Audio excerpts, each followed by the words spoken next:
Orang sukses selalu mencari jalan. Orang gagal selalu mencari alasan. Assalamualaikum warahmatullahi wabarakatuh. Selamat pagi anak-anakku, siswa dan juga siswi SMP Negeri 2 Wanayasa yang Ibu cintai dan Ibu banggakan.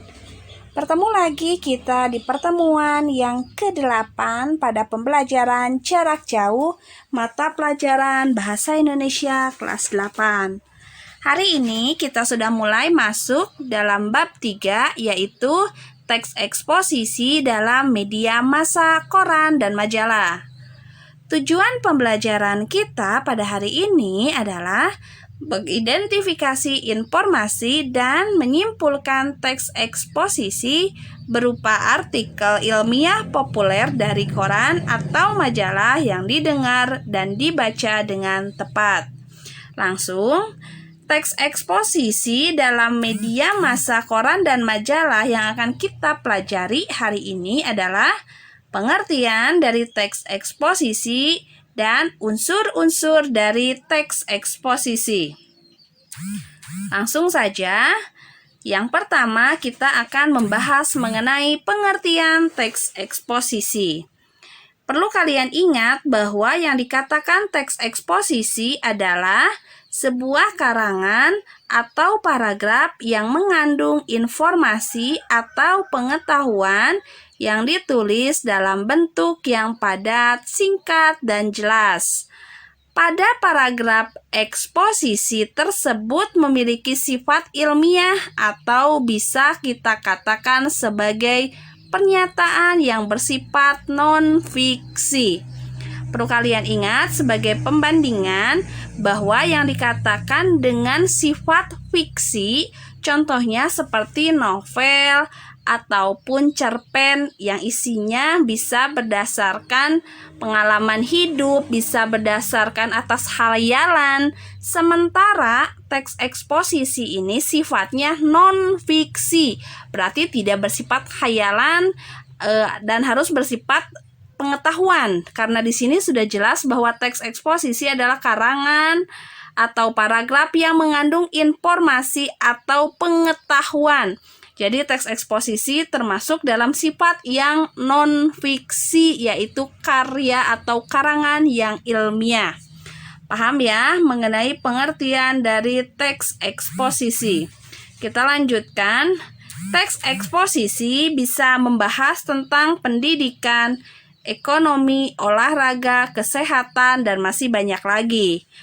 Tujuan teks eksposisi adalah untuk menjelaskan atau memaparkan informasi tertentu sehingga dapat menambah pengetahuan untuk pembaca. Itu adalah pengertian dari teks eksposisi. Ingat ya, teks eksposisi itu adalah suatu teks atau karangan atau paragraf yang berisi pengetahuan atau informasi yang bersifat ilmiah dan non-fiksi. Kita langsung lanjutkan yang berikutnya. Kita lihat di sini ada contoh dari teks eksposisi mengenai ekonomi. Ekonomi rakyat. Ekonomi rakyat merupakan kegiatan ekonomi yang dilakukan oleh rakyat banyak. Dalam kegiatan pertanian, ekonomi rakyat ini dimaksudkan seperti kegiatan ekonomi peternak, petani, atau nelayan kecil. Kegiatannya bukan merupakan perkebunan atau peternak yang besar. Sebenarnya, ekonomi rakyat bisa dilihat dari perspektif lain.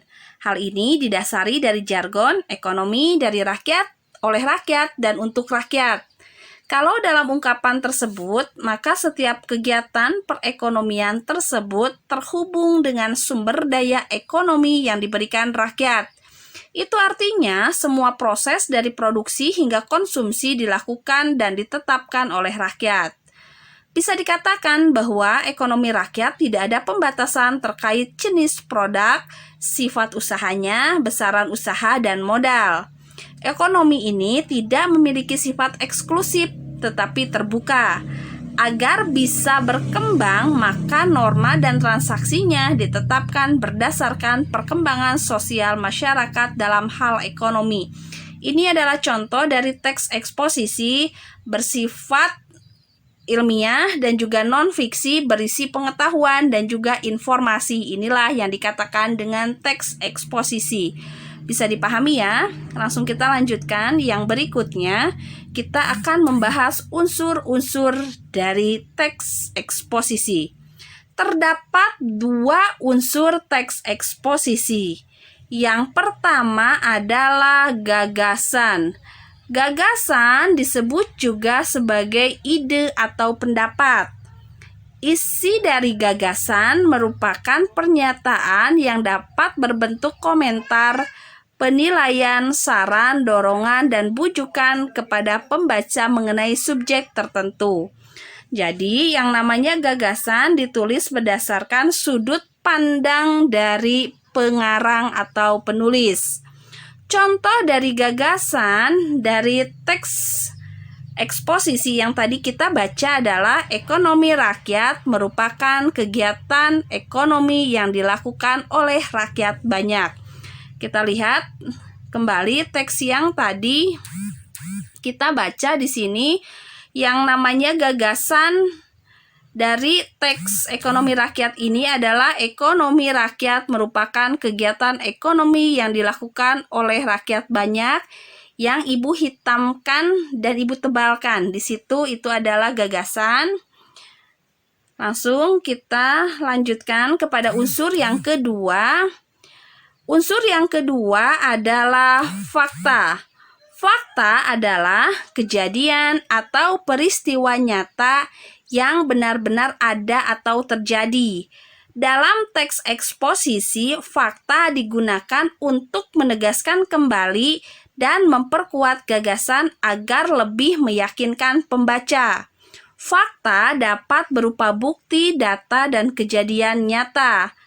Contoh fakta dari teks eksposisi yang tadi adalah dalam kegiatan pertanian, kegiatan ekonomi rakyat ini dimaksudkan seperti kegiatan ekonomi peternak, petani, atau nelayan kecil.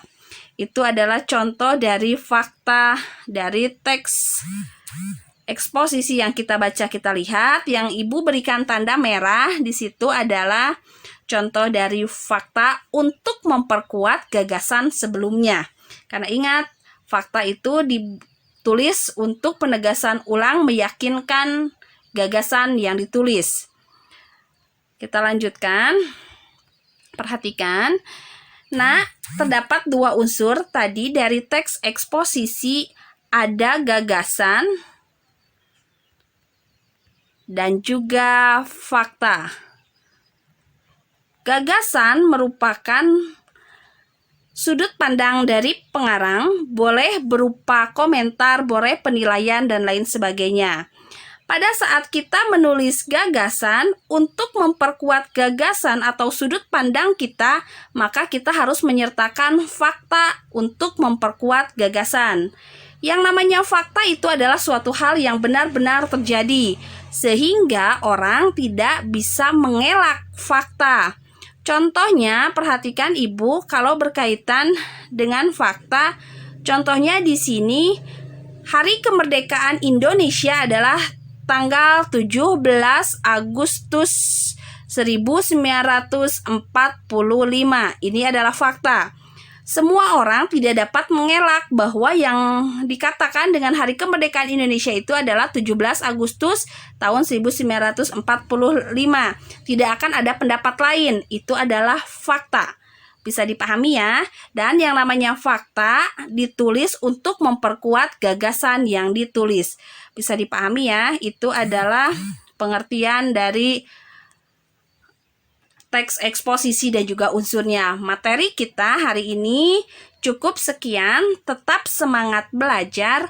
Pendidikan adalah paspor untuk masa depan, untuk hari esok yang dimiliki oleh mereka yang mempersiapkannya hari ini. Assalamualaikum warahmatullahi wabarakatuh.